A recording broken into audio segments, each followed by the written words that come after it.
تھوڑا سا واپس آؤ یار، تھوڑا سا دائیں بائیں دیکھو، تھوڑا سا پیار کرنا شروع کرو.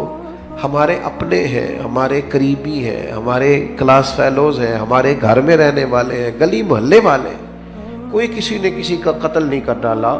ہمارے سینوں میں بلا وجہ کے بوجھ ہیں یار، ہمارے مفت کے جھگڑے ہیں، ہماری بدگمانیاں اتنی زیادہ ہو گئی ہے کہ کچھ لوگوں کے پاس بیٹھے تو لگتا ہے کوئی بندہ اچھا رہا ہی نہیں یار، زمانے میں کوئی خیر ہی نہیں رہی. وہ مخلوق جس کے بارے میں رب کہتا ہے لقد خلقنا الانسان فی احسن تقویم، اور وہ امت جس کے بارے میں رب فرماتا ہے کنتم خیر امت، اتنے بڑے اعزاز والے لوگوں کے شکوے اور پھر صحیح العقیدہ لوگوں کے شکوے. وہ میرے بھائی تھوڑا سا تو گنجائش پیدا کرے. دو ہی بندے ٹھیک ہیں، ایک میں ٹھیک ہوں، ایک جو ہاتھ باندھ کے میری ہاں میں ہاں ملاتا ہے وہ ٹھیک ہے، اور تیسرا بھی ٹھیک ہوتا ہے. بھائی تھوڑی تیسری کی بھی سنیں، اپنی طبیعت سے بوجھ اتارے، اپنے گمان کو اچھا کرے. آپ کو پتہ ہے ڈپریشن اور ٹینشن سب سے زیادہ کب ہوتی ہے؟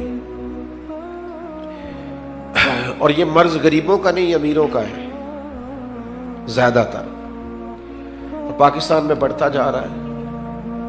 اپنا ہی بوجھ معاذ اللہ لوگ اٹھا نہیں پاتے اور خودکشی کرتے ہیں. یہ جان تیری نہیں ہے، یہ اللہ کی امانت ہے. یہ تو اپنی مرضی سے نہ دنیا میں آیا ہے نہ اپنی مرضی سے جا سکتا ہے. اپنی مرضی سے مرے گا تو خودکشی حرام ہے، اور اگر ان کی مرضی سے جائے گا تو شہادت ہے، پھر درجات کی بلندی ہے. ہم کمزور پڑتے جا رہے ہیں. کیوں زیادہ ہوتی ہے ڈپریشن ٹینشن؟ آپ کو عرض کروں، ہم بدگمانیاں بڑی پھیلاتے ہیں، ہمیں لوگ اچھے نہیں لگتے، ہماری رائے مثبت نہیں رہتی. ہمیں اپنی مرضی کے حساب سے لوگوں کو ترتیب دینا ہے، اپنی آنکھ سے لوگوں کو دیکھنا ہے، اپنا زاویہ نگاہ ہے، اپنے دائروں میں بند ہے. او بھائی ہم دیکھو نا، میاں بیوی اگر گھر کے اندر میاں بیوی کا اتفاق نہ ہو تو گھر میں ساری سہولیات بھی ہو تو گزارا کرنا مشکل ہے. لیکن یہ بدگمانیاں کون پیدا کرتا ہے؟ اپنے قریبی لوگ پیدا کرتے ہیں. ویکھو منڈا تھکے آیا، پانی نہیں سو دیتا انہوں، بھائی اتنی سی بات ہے، آپ نے ہلکی سی بات ہی کی تھی، بالکل کوئی سخت بات نہیں. لیکن وہ خامد تو سوچنے لگ جاتا ہے واقعی بات تو ٹھیک ہے، اس نے تو پانی نہیں پوچھا. آپ چلے گئے اپنے کمرے میں، آپ کا وہ ساری رات انہوں نے لڑ لڑ کے جھگڑا کر کر کے گزار دی. اور میاں بیوی کے جھگڑے کا سب سے زیادہ نقصان ان کی اولاد کو اٹھانا پڑتا ہے. میں نے تڑپتے بچے دیکھے ہیں کہ ابا لڑتا ہے، روتی بیٹیاں دیکھی ہیں کہ جوان بچیوں کے ہوتے ہوئے بھی باپ اپنی بیوی کے منہ پہ تھپڑ مارتا ہے. کیوں ہوتا ہے؟ بدگمانیوں کو عروج ہے، غلط فہمیاں پال کے جما لیتے. اچھا گمان، اچھی سوچ، اور وہ آپ کے تزکیہ نفس کی سوچ کو مضبوط کرے گی. مسلم شریف میں لفظ ہے، حضور نے فرمایا اچھا سوچا کرو، اچھا سوچنا بھی عبادت ہے. تم گمان اچھا رکھو، اچھا گمان. آپ دیکھیں نبی پاک علیہ السلام کا طریقہ کیا ہے سوچنے کا. 10 دن نبی پاک نے طائف میں قیام کیا. یہاں 2 منٹ کوئی شخص کسی سے ذرا ٹکرائے تو پھر اس کا لہجہ دیکھیں، آپ دیکھنے والا ہوگا. 10 دن حضور نے قیام کیا ہے اور ان کو تبلیغ کی ہے اور جواب میں پتھر کھائے. اور جب کریم واپس آئے ہیں، ہمارے ہاں بھی لوگ معاف کرتے ہیں، پر معاف وہ کرتا ہے جس میں بدلہ لینے کی طاقت نہیں ہوتی. وہ کہتا ہے میں نے اللہ پہ چھوڑ دیا ہے. اور جس کے پاس طاقت ہوتی ہے وہ پھر اینٹ کا جواب پتھر سے دیتا ہے. جب واپس آئے، 7 غلام نے عرض کی یا رسول اللہ انہوں نے تو حد کر دی. عرب کی جو روایتی مہمان نوازی تھی وہ بھی نہیں کی، جو مزاج تھا اخلاقیات کا وہ بھی بھول گئے. دین قبول کرنا، کرے دعا یہ تباہ ہو جائے. یہ میں تقریر کر رہا ہوں، آپ سن رہے ہیں، لیکن ایک ہمت کرو نا، اپنی ذاتی دشمن کے لیے ایک دعا کر کے تو دیکھو بھلا. ایک ہمت کرے نا. یہ کئی دفعہ سنا ہے نا حضور دشمنوں کی ہدایت کی دعا کرتے، تو ایک ہمت کرے نا کسی ایک ذاتی دشمن کے لیے جو ذات کا دشمن ہے، نظریے کا نہیں، اس کے لیے کر کے دیکھو نا ایک دعا بھلا. یہ ہمت کرو، یہ بھی تو حضور کا طریقہ ہے نا. لیکن مجھے بڑے افسوس سے کہنا پڑتا ہے ہم نے سنتیں بھی 4-5 موٹی موٹی یاد کی ہیں، داڑھی عظیم سنت ہے، پگڑی عظیم سنت ہے، مسواک عظیم سنت ہے، لیکن میرے بھائی سچ بولنا بھی تو سنت ہے نا، دل صاف رکھنا بھی تو سنت ہے نا، غیروں کے لیے دعا مانگنا بھی تو سنت ہے نا، کسی کے حق میں نرم رہنا بھی تو حضور کی سنت ہے نا، خیر خائی بھی تو نبی پاک کی سنت ہے۔ ان پر توجہ کب ہوگی؟ آپ غور کریں، عرض کی یا رسول اللہ دعا کرے تباہ ہو جائے تو حضور نے ہاتھ اٹھائے، کہا اے اللہ انہیں ہدایت دے دے، انہیں پتہ ہی نہیں یہ کیا کر رہے ہیں۔ جس طرح بندہ بچوں کے بارے میں ذہن نہیں بناتا کہ ابھی بچہ اسے پتہ ہی نہیں، اللہ ہدایت دے دے، تو غلام نے عرض کی حضور ایک بندے نے بھی بات نہیں مانی اور آپ دعائیں مانگ رہے ہیں۔ تو یہ میرے محبوب کا گمان ہے، یہ حضور کی سوچ ہے، یہ نبی پاک نے مثبت رویوں کو فروغ دیا ہے سوسائٹی میں۔ کریم فرمانے لگے یہ نہیں نہ مانتے تو میں پھر بھی ان کی ہلاکت کی دعا نہیں کروں گا، اس لیے کہ اگر یہ نہیں مانتے تو مجھے امید ہے ان کی آنے والی نسلیں مان جائیں گی، ان کی نسلوں کے بارے میں خوشگمانی، ان کی نسلوں کے بارے میں۔ ہم نے تو اپنے بچے مایوس کر دیے، اور تیرا کچھ نہیں ہو سکتا، تیرے ورگے بندے نہیں کامیاب ہو سکتے۔ کس کو کہہ رہے ہو؟ اپنے بیٹے کو، اپنے شاگرد کو، اپنے عقیدت مند کو، اپنوں کو کہہ رہے ہو۔ وہ میرے پاس ایک بزرگ اپنے بچے کو دم کرانے لائے تو انہوں نے اتنی لمبی لسٹ شکایتوں کی کھول دی، کہنے لگے جی 4 بچے ہیں، یہ ضدی بھی بڑا ہے، نکما بھی بڑا ہے، نلائق بھی بڑا ہے، بات بھی کوئی نہیں سنتا، سارے گھر میں رٹا ہی اس کا ہے۔ تو میں نے بڑے ادب سے انہیں عرض کیا کہ آج کے بعد آپ نے اس کے سامنے نہیں کہنا، آپ اسے پکا کر رہے ہیں بیچارے کو، یہ کٹ جائے گا اپنی فیملی سے، کبھی ایسا کام نہ کریں۔ آپ اپنے بچوں کی تربیت کریں تو غیر محسوس طریقے سے، اگر آپ کو اس میں کوئی کوتاہی نظر آئے تو اس طرح کر کے اس کی تربیت کریں کہ اسے محسوس ہی نہ ہو مجھے ٹرین کیا جا رہا ہے۔ لیکن ہم کیا کر رہے ہیں؟ دیکھیں نا، حضور علیہ الصلوۃ والسلام ہماری جانوں کے مالک ہیں، محبوب کسی کا نام لے کے اگر نصیحت کرتے تو وہ واری صدقے جاتا، لیکن کریم کو کبھی کسی کی شکایت ملتی تو حضور مطلق بات کرتے، فرمایا لوگوں کو کیا ہو گیا ہے، لوگوں کو کیا ہو گیا ہے، لوگوں نے اب یوں کرنا شروع کر دیا ہے۔ وہ دوستو، رب کی مخلوق کے بارے میں اچھا گمان، اچھی سوچیں، یہ پتہ چلے گا کہ آپ تزکیہ نفس کی طرف جا رہے ہیں، طہارت نصیب ہو رہی ہے۔ میں نے اپنی زندگی میں اکثر لوگوں کو دیکھا ہے کہ انہوں نے اگر چاہا ہے تو بہت سارے لوگوں کے حق میں رائے عامہ ہموار کر دی ہے۔ اگر انہوں نے چاہا ہے، کسی شخص نے جا کے کہا جناب آج فلاں شیخ کے مل کے آیا ہوں، تقریر سن کے آیا ہوں، کیا بات ہے، بڑا لطف آیا ہے، کیا بات، لیکن اب وہ بدگمانی پیدا کرنی ہے نا، فوراً ایک بات چھوڑیں گے، او تے ساری گلا ٹھیک نے، ہنسے نہیں سن ذرا صحیح کر کے، یہ طریقہ اس طرح کا نہیں، بیٹھے ٹھیک، بھائی وہ انسان ہے، 99 خوبیاں نظر آئی ہیں، بحیثیت انسان بھی 1-2 رہ جاتی ہیں، تھوڑی گنجائش تو دے اللہ، اچھا گمان تو، اور پھر اس کا ابلاغ کریں گے، ہلکا ہلکا دوسرے کو بتائیں گے، وہ تو نے دیکھا کیسے بات کر رہا تھا، وہ تو نے دیکھا آنا جانا کیسا تھا، وہ تو نے غور کیا ہے اس کا۔ وہ میں جیسا کہ میں نے عرض کیا ہے کہ 6-6 7 جگہوں پہ جانے کا موقع ملتا ہے، اب مجھے کوئی شخص روک رہا ہے اگر باہر کہ آپ رکیں، تو جہاں آگے پہنچنا ہے وہ یہ تو پوچھ ہی نہیں رہا کہ آپ نکلے ہیں کہ نہیں نکلے، وہ کہہ رہے ہیں پہنچے کتنے ہو، اچھا وہ یہ بھی کہہ رہے ہیں پہنچے کہاں، اور بلا کے چاہے بٹھا دے، اس وقت اتنا مشکل کیا ہوتا ہے، پہنچے نہیں آپ، لیٹ ہو گئے، پریشان ہے، اور پھر ہر 10 منٹ کے بعد کہتے ہیں بلا تاخیر، ہر 10 منٹ کے بعد کہتے ہیں، رات 1 بھی بج جائے تو نقیب محفل نے یہی کہنا بلا تاخیر، کیونکہ اس بیچارے رٹا یہی لگایا ہوا، اللہ ماشاءاللہ۔ تو اب وہ میں جا رہا ہوں، لوگ ملنا چاہ رہے ہیں، میں بڑی تکلیف بعض اوقات محسوس کرتا ہوں کہ یار ان لوگوں سے مل لیتا، لیکن وہ دیکھنے والا اچھا گمان کرنا اس کے لیے مشکل ہو جاتا ہے کہ یار یہ کھڑا کیوں نہیں ہوا، اسے رکنا چاہیے تھا، لیکن وہ اس مشکل کو نہیں سمجھتا کہ جناب کس طرح اچھا گمان جب آپ سوسائٹی میں کرتے ہیں پھر اس کا ابلاغ بھی ہوتا ہے۔ حضرت بشر حافی رحمۃ اللہ علیہ بغداد کی جامع مسجد میں جمعہ پڑھتے تھے، کوئی انہوں نے دنیا داری نہیں بنائی تھی، جس آدمی نے جوتے نہ خریدے ہوں پہننے کے لیے اس کا کسی سے کیا رٹا ہوگا، لیکن مخلوق تو فنکار ہے اس درجہ کے پل بھر میں، سنگے در کعبہ سے بھی اسنام تراشے، تم کون ہو کیا چیز ہے داغ کبابی، لوگوں نے تو مریم پہ بھی الزام تراشا۔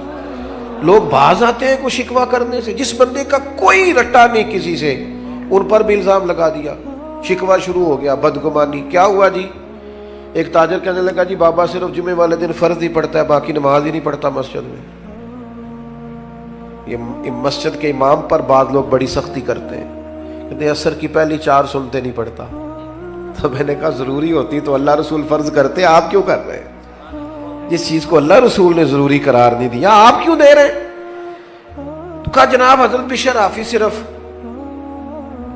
فرض جماعت سے پڑھتے ہیں. اور اس نے یہ بات کئی لوگوں سے کی, دیکھو یار یہ درویش بنے پھرتے ہیں, بڑے پیر ہیں, اور یہ صرف فرض پڑھ کے نکل جاتے ہیں مسجد سے. بہت سارے لوگوں نے سمجھایا کہ یار تمہیں ایسا نہیں کرنا چاہیے. بالآخر ایک دن ایک صاحب نے کہا یار تو پتہ ہی کر لے کدھر جاتے ہیں. حضرت نے مسجد میں باجماعت نماز جمعے کی ادا کی, مسجد سے باہر نکلے اور پھر دوڑ کے, اب وہ پیچھے چھپتا چھپاتا تجسس کر رہا ہے, ڈھونڈ رہا ہے کدھر جاتے ہیں. حضرت نے جیسے ایک دکان سے نان خریدے تو کہنے لگا اوہو مولوی کو بھوک نے ستایا تھا, سنتیں چھوڑ دی اس نے. تھوڑا آگے بڑھے تو کباب خریدے, کہنے لگا عمر دیکھو اور زبان کے ذائقہ دیکھو. حضرت آگے بڑھے تو جنگل کا راستہ لیا, کہنے لگا یہ لوگوں سے چھپ کے کھائے گا. کہتا ہے چند قدم میں آگے بڑھا تو ایک کچے مکان کا دروازہ کھٹکھٹایا اور پھر حضرت نے اس کو کھولا. پہلے بجایا کہ میں آ گیا ہوں, پھر اسے کھولا, اور جیسے ہی میری نظر پڑی تو سامنے ایک معذور فالج زدہ آدمی بیٹھا ہے. شیخ دوڑ کے گئے, مٹکے سے پانی پیالے میں ڈال کے پہلے اس کا منہ دھویا, پھر اسے سیدھا کر کے بٹھایا اور پھر لقمہ توڑ کے اس کے منہ میں رکھا, اور ساتھ ہی کہنے لگے معاف کر دینا, جمعے کا دن تھا, لیٹ ہو گیا ہوں, ابھی تو میں نے سنتیں بھی پڑھ دی, ابھی تو میری بقیہ نماز رہتی ہے. وہ شخص کہتا ہے میں کبھی نہیں رویا تھا, پر میں دروازے پہ کھڑا تڑپ رہا تھا. یار یہ ذوق ہم نے انسان, یا ایھا الذین آمنوا اجتنبوا کثیرا من الظن ان بعض الظن اثم, ایمان والوں بہت سے گمانوں سے بچا کرو, بعض گمان بھی گناہ. میں نے سوچا ہی نہیں جو آدمی اتنا بڑا, جو کام بڑا تھا, میں اسے کیا سمجھتا تھا. کہتے شیخ ابھی کھانا کھلا ہی رہے تھے, میرے آنسو چمک ہی رہے تھے کہ وہ بوڑھے اور بیمار نے جو اگلا جملہ کہا تو پھر میری چیخ نکلی اور حضرت کو پتا چلا کہ میں موجود ہوں. وہ بیمار بزرگ کہنے لگے شیخ آپ کتنے کو سال آئیں گے؟ 14 سال ہو گئے آپ روز آتے ہیں, مجھے تو میرے اپنے بھی چھوڑ گئے. ہر روز آتے ہو, 2 وقت روٹی دیتے ہو, لباس بدلتے ہو, نہلاتے ہو. تو کہتے ہیں شیخ نے ان کے آنسو اپنے ہاتھوں سے پونچھے, ایک باری میریاں اکھیاں جو اونا نے اتھرو پونجے سن, ہن تے چسکا پہ گیا رونے دا, تے ہر ویلے آ ہوزاری دا. کہتے انہوں نے آنسو پونچھے اپنے ہاتھوں سے, اور پھر دوسرا لقمہ دے کے کہنے لگے آپ کو پتہ ہے سارا شہر میری عزت کرتا ہے, لوگوں کا خیال ہے شاید میں نفل زیادہ پڑھتا ہوں, صدقات زیادہ کرتا ہوں, وہ تو میں آپ کی خدمت کرتا ہوں تو اللہ نے مخلوق کے دلوں میں میری محبت پیدا کر دی. آپ خوش گمان کیوں نہیں ہوتے؟ اچھی رائے قائم کیوں نہیں کرتے؟ رویوں کو مثبت کیوں نہیں کرتے؟ بیٹی کی شکایت آ گئی ہے میکے سے, کام نہیں کرتی ٹھیک سے, اسے تو انڈا نہیں ابالنا آتا ڈب سے, تو ابا جی وکیل بن گئے, اماں وکیل بن گئی. کہنے لگی بچی ہے, سیکھتے سیکھتے تو مہربانی کرو نا یہی والا کلیہ بہو کے لیے بھی استعمال کرو. یہ بہو کے لیے بھی کہو کہ ابھی بچی ہے, سیکھتے سیکھتے جب آپ کا بیٹا اعتراض کرے کہ کھانا ڈھب سے نہیں بناتی تو انہیں کہو شہزادی تھی اپنے باپ کے گھر میں, وہ اگرچہ غریب تھا پر بیٹی کی خواہش پوری کرتا تھا, اس نے لاڈ سے رکھی تھی, اٹھتی تھی کام کرنے کے لیے, اور اماں اٹھاتی تھی تو ابا کہہ دیتا تھا ساری عمر کام ہی کرنے سو, پتہ نہیں اگلے نے کی سلوک کرنا ہے, چل میری دھی نو 4 دن سکون نہ رہ لین دے. یہ لاڈلی تھی, کسی کی شہزادی تھی, تیرے گھر آئی ہے چھوڑ چھاڑ کے, اور تیری خوش گمانی کیوں قائم نہیں ہوتی؟ کیوں بدگمان ہیں ہم اتنے؟ ہمارے لہجے کڑوے کسیلے, اور کسی کے بارے میں ہم سے رائے لی جائے تو وہ رائے اس طرح کی ہے کہ جیسے ترمذی شریف میں حدیث ہے, یہاں علماء بیٹھے, نبی پاک علیہ السلام نے فرمایا میری امت گمراہی پر جمع نہیں ہوگی، میری امت گمراہی پر جمع، لیکن ہم سے پوچھو تو 3-4 لوگ ہی ٹھیک ہے بس جو ہمارے ساتھ ہوتے. حضور تو فرماتے جمع ہی نہیں ہوگی گمراہی. تو نے کیسے یہ طے کر لیا کہ سارے لوگ ہی خراب ہو گئے؟ اللہ نے اتنی خوبصورت مخلوق بنائی ہے، تجھے حسن ہی نظر نہیں آتا، تجھے اس میں خوبیاں ہی دکھائی نہیں دیتی، تو پیار ہی نہیں کرتا، تیرے لہجے میں محبت ہی نہیں ہے، تیرا انداز ترچھا ہے، کڑوا ہے، کسیلا ہے، تو بات کرتا ہے تو آگ اگلتا ہے، تو رائے دیتا ہے تو اس میں. اور پھر ایک اور بات بھی، جو پاکیزگی والے لوگ ہوتے ہیں ان کی تو ساری نظر ہی اپنے گناہوں پہ ہوتی ہے. ہم جب بھی بات کرتے ہیں نا بڑا کھل کھل کے کرتے ہیں، بات کرتے ہیں تو بڑا جناب ہمارا انداز عجیب ہوتا ہے کہ جیسے بڑے پرہیزگار ہیں، بڑے بھولے بھالے، بڑے اللہ والے، ریاض آپ کو بس ہم ہی جانتے، لیکن اپنی کوتاہیوں پر نظر ہی نہیں کرتے. نتیجہ کیا نکلتا ہے؟ زمانے کے عیب اچھل اچھل کے آتے ہیں، کمزوریاں اچھل اچھل کے آتی.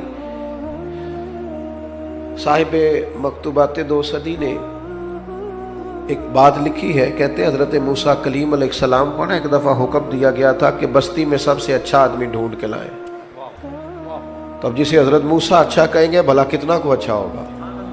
جناب کلیم نے ایک متقی پرہیزگار ظاہر و باطن کا حسین آدمی ڈھونڈا. مالک یہ سب سے پرہیزگار ہے. حضرت موسیٰ علیہ السلام نے اب اس نیک آدمی کی ڈیوٹی لگائی، فرمایا بستی میں جو سب سے گناہگار ہے وہ تو نے ڈھونڈنا ہے. نیکوکار میں نے ڈھونڈا ہے، اب سب سے گناہگار ہے. آپ کی توجہ ہے میری بات پر؟ جو نہیں بول رہے ان کی بھی ہے کہ نہیں؟ بس میں سوئی میرے سامنے آپ فکر نہ کریں.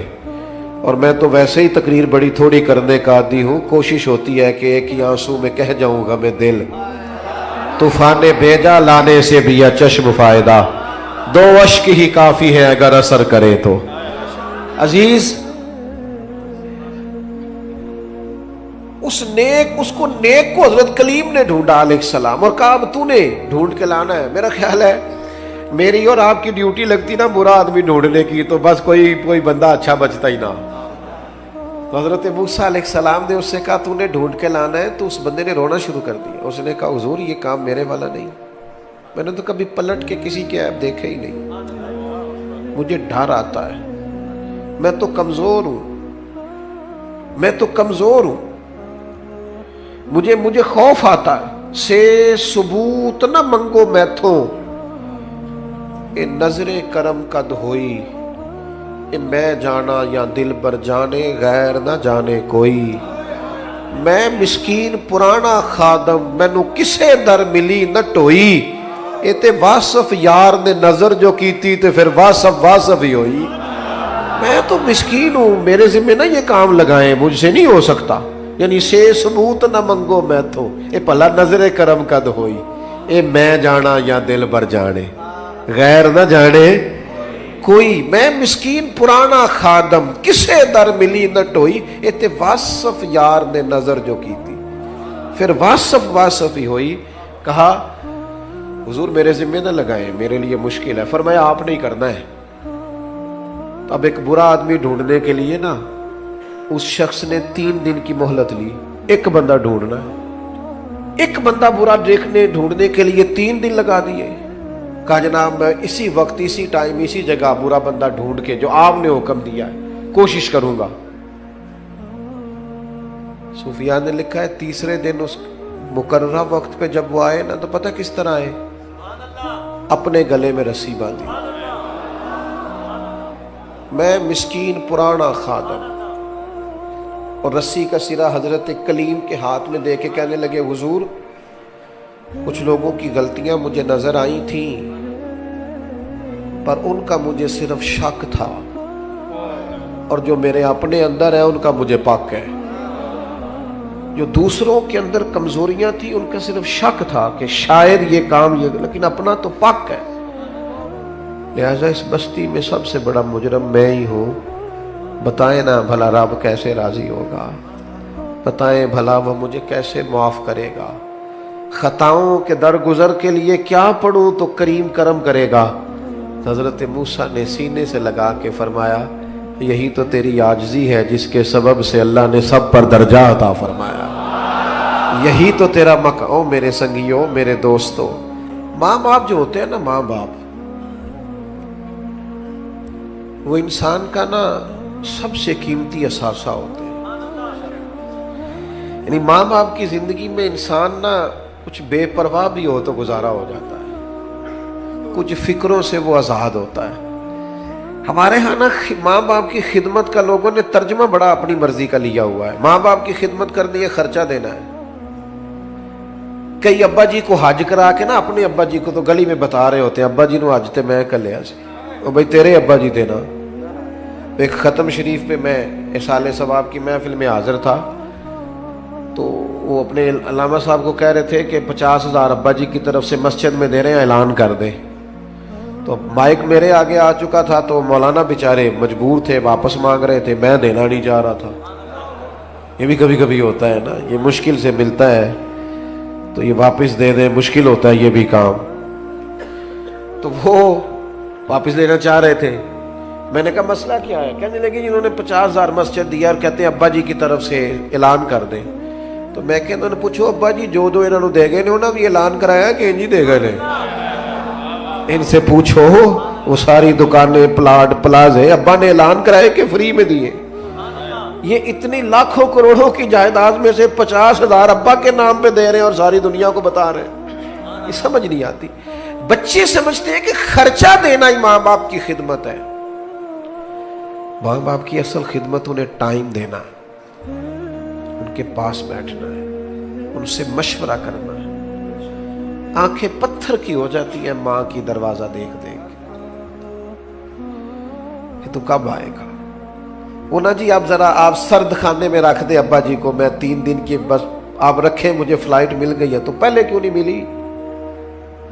وہ تو پوچھتا پھرتا تھا لوگوں سے کہ بتاؤ کہ برطانیہ کی ٹکٹ کتنے کی ہے. اس وقت تو کیوں نہیں؟ والدین کو، دوستوں کو فون کرتے ہو نا، آج روٹی نہ کھانا باہر کھائیں گے، تو کر ایک فون ابا جی کو بھی، ابا جی میرے آنے تک روٹی نہ کھانا. ایک فون کر تو صحیح. اس دن ان کو شوگر کی دوائی نہیں کھانی پڑے گی، اس دن ان کو نیند کی گولی. ہو میرے پتر دا فون آیا ہے، تو بیمار اماں کو فون کر، روٹی میں نے تیرے ہاتھ کی کھانی ہے، دیکھنا وہ بغیر دوائی کے اٹھ کے روٹی پکائے گی. لیکن وہ جو دینے والی چیز تھی وہ تو دی نہیں، ٹائم ہی نہیں دیا، توجہ ہی نہیں دی، غور ہی نہیں کیا.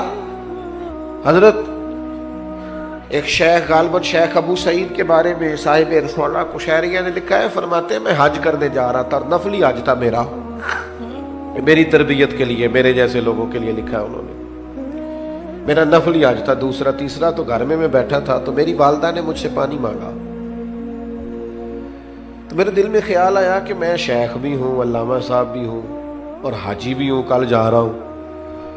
تو چونکہ ہمیں عادت ہو جاتی ہے نا، جوتے کوئی اور ہی اٹھاتا ہے، پانی کوئی اور ہی پکڑاتا ہے. حالانکہ یہ بہت بڑی مصیبت ہے اگر لگ جائے تو. حضرت شیخ الحدیث علامہ عبد المصطفیٰ زرعی صاحب رحمۃ اللہ علیہ ہزاروں علماء کے استاد تھے. تو کبھی گفتگو کرتے تھے تو کہتے تھے میرے ساتھ ہزاروں لوگ وابستہ ہیں، پر شکر ہے میں اپنا جوتا خود ہی اٹھا لیتا ہوں، میں اس مشقت کا شکار نہیں ہوں، اس تکلیف میں نہیں آیا کہ میرا پروٹوکول بنتا ہے. تو شیخ فرماتے ہیں کہ میرے دل میں خیال ہے میں تو آج پہ جا رہا ہوں اور پھر میرا اعزاز بھی ہے، تو پانی چھوٹا بھائی بھی پلا دے گا تو عرض کیا. میں نے چھوٹے سے کہا او بھائی اماں کو پانی دینا. اٹھا، اس نے پیالہ اٹھایا اور مٹکے سے پانی ڈال کے والدہ کو پیش کیا. تو کہتے ہیں میرے دل میں خیال آیا یار سینکڑوں میل پہ حج کرنے جانا تیرے لیے آسان ہے اور 2 قدم پہ اٹھ کے اماں کو پانی پلانا مشکل ہے. اس کا معنی کیا ہے؟ اس کا مطلب کیا ہے کہ لوگ حاجی کہیں گے، نعرے لگائیں گے، کچھ نہ کچھ افتؤمنون ببعض الکتاب وتکفرون ببعض، کتاب کے بعض حصے پر ایمان لاتے ہو، بعض سے کفر کرتے ہو، اپنی من چاہا دین. یعنی یہ مسئلہ سارے مردوں کو یاد ہے کہ 4 شادیاں کرنا جائز ہے، تو بھئی دین میں اور بھی تو کئی چیزیں جائز ہیں، وہ کیوں نہیں یاد کی ہوئی؟ یہ سب نے یاد اپنی مرضی کی چیزیں اخذ کی ہیں. تو میرے عزیز شیخ فرماتے ہیں میں نے حج کا ارادہ ملتوی کیا اور میں نے سوچا 1 سال پورا ماں کی خدمت کروں گا اور اگلے سال حج کرنے جاؤں گا کیونکہ میرا نفل حج ہے.